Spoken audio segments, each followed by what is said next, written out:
Please mute. Mayors from across this country related to cares and concerns across our country.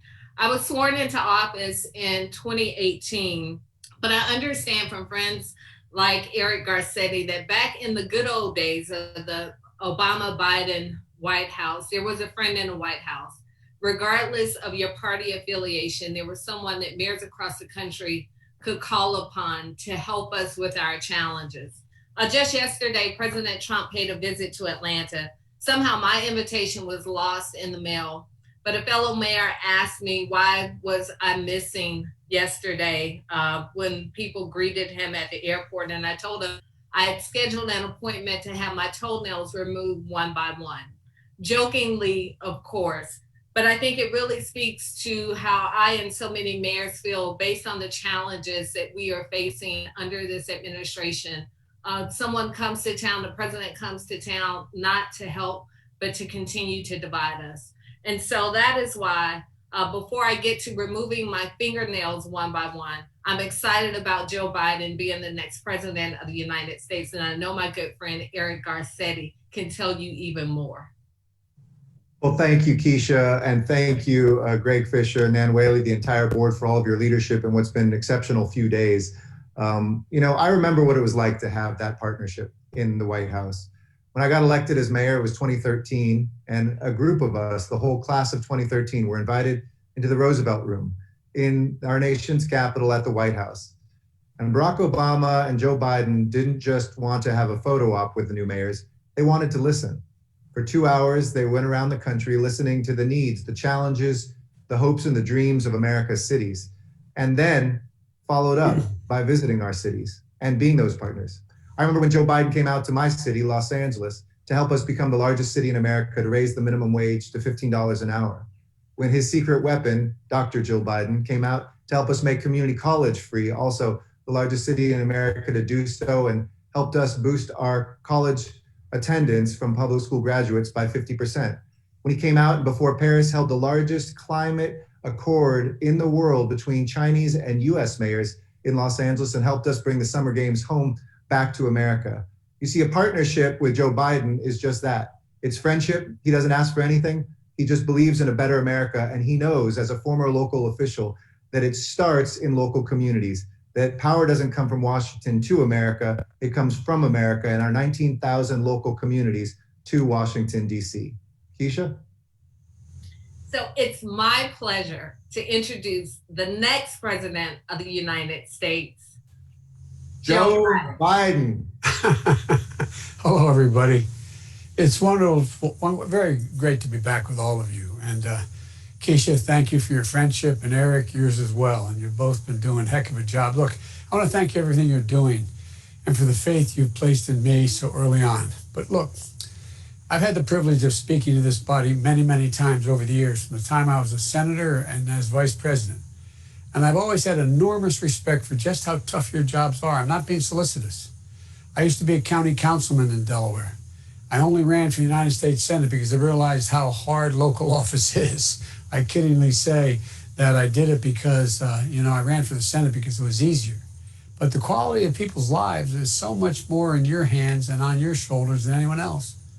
Making sure people feel safe walking down the street, making sure the garbage gets collected, making sure the schools are safe and open. All the concrete things that make everyday life or break everyday life. They're not partisan things. They're just practical things. People look to you, Democrats and Republicans. You're also on the front lines when emergencies hit, from fires to floods to school shootings to public health issues, helping save lives as well as livelihoods. That's why I've made it a priority in my entire career to work closely with you.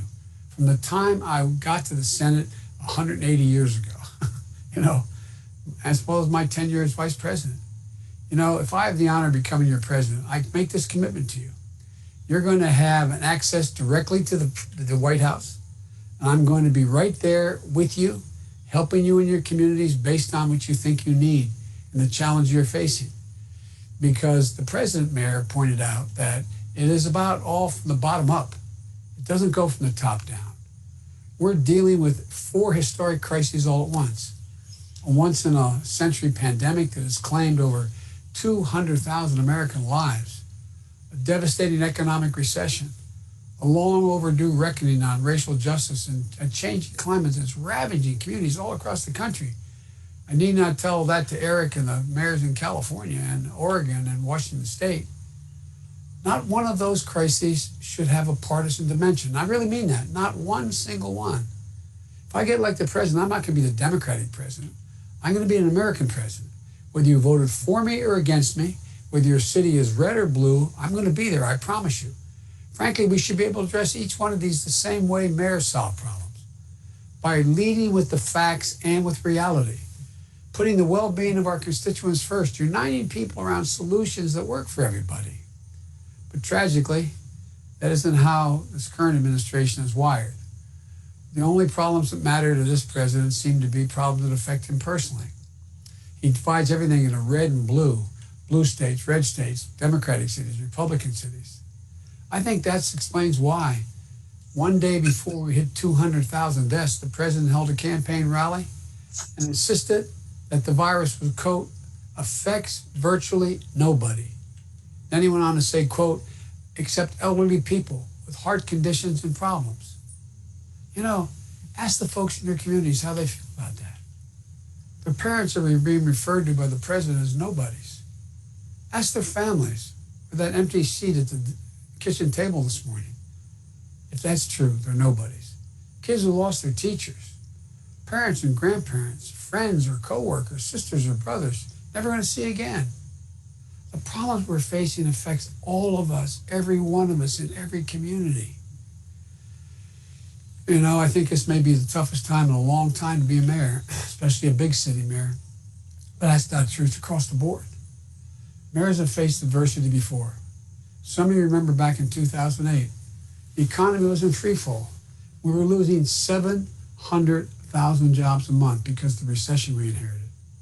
Families lost, and I know you remember this, families lost more than $16 trillion, families, in personal wealth. People who had never missed a mortgage payment, all of a sudden were underwater, being foreclosed on, because of the number of foreclosures that occurred on their streets, significantly reducing the value of their home. It was devastating. We didn't solve it by saying you're on your own. It's what it is. We came together. With your leadership, we passed and implemented the Recovery Act. We provided $140 billion in state and local fiscal relief, keeping law enforcement and firefighters on the job. We sent more than $50 billion to your school districts, saving more than 300,000 education jobs. We provided middle-class tax relief, helping families send their kids to college to buy their first home. We invested in the future. We put $48 billion in infrastructure projects, building 42,000 miles of roads, nearly 27,000 bridges to go along with the biggest clean energy investment in all of our history, creating hundreds of thousands of jobs. And I said then and I say again, you should be able to make the decisions what your city most needs. It shouldn't have to go through your state legislatures all the time. You should have an opportunity. Even conservative economists acknowledge that what we did saved us from a depression. When the president gave me the honor of leading the recovery effort, first thing I did, I went to the mayors. Some of you were still around then. I spoke with over 200 mayors. Because of you, we came through the moment together. I really mean it. I was on the phone constantly. That's the same approach we should be taking today. It starts with your budgets. You have to balance your budgets. You're getting squeezed like never before. Local services are getting pared back. Municipal jobs are falling by the wayside. Furloughs and layoffs, compounding the devastation. We still have no effective national standard for curbing the virus, which is infuriating because scientists insist that we could save 110,000, they expect close to 200,000 more lives to be lost between now and January. They insist we could save 110 by the end of the year by simply wearing masks. And that's straining your budget even more because it keeps businesses from opening back up. It keeps emergency rooms full. It holds down your cities from from springing back to life. There is no reason, none, that we can't work together. We can't work together again to overcome these challenges. You all know the House passed the HEROES Act, which would provide $915 billion in local and state government. It's collecting dust right now in the Senate. Majority Leader, who I know well, says let the states go bankrupt. We should have a local emergency fund that drives resources straight to you. Expand your health infrastructure. Reimburses overtime pay for the essential workers and first responders.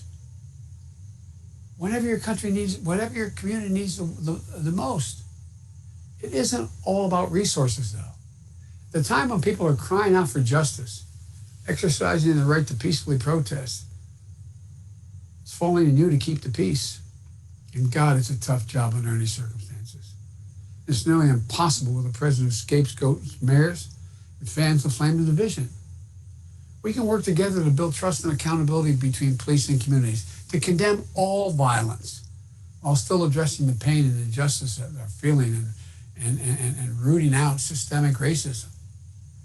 And as you all deal with the effects of extreme weather, fires, floods, superstorms, it's like we've never seen. You know, we can work together to invest in our communities, to make them more resilient to climate change. The problems are different in some places it's about flooding. Some places about being wiped out by storms along the coast where I live. Sometimes it's about being safe, just keeping people safe from fires. But it also is about being able to create millions of jobs, modernizing your buildings and your transportation system, making your community stronger, greener, better positioned to seize the opportunities in the years ahead. That's what I plan on doing to get to you. That's what we did when I was vice president. That's what we'll do if I have the honor of becoming your president. You know, what we can't do, though, is divide ourselves into pieces. That's the only strategy this president seems to know. But it doesn't work. It can distract you from a problem. It can create a new problem to occupy your attention. But it can't actually solve anything. You all know better than anyone. Dividing ourselves gets us nowhere. We have to work together in good faith, competently, efficiently, leading with the facts. We can disagree on policies, but we have to cooperate. It's the only way we're going to come out of these crises and ensure that our best days are still ahead, which I firmly believe they are.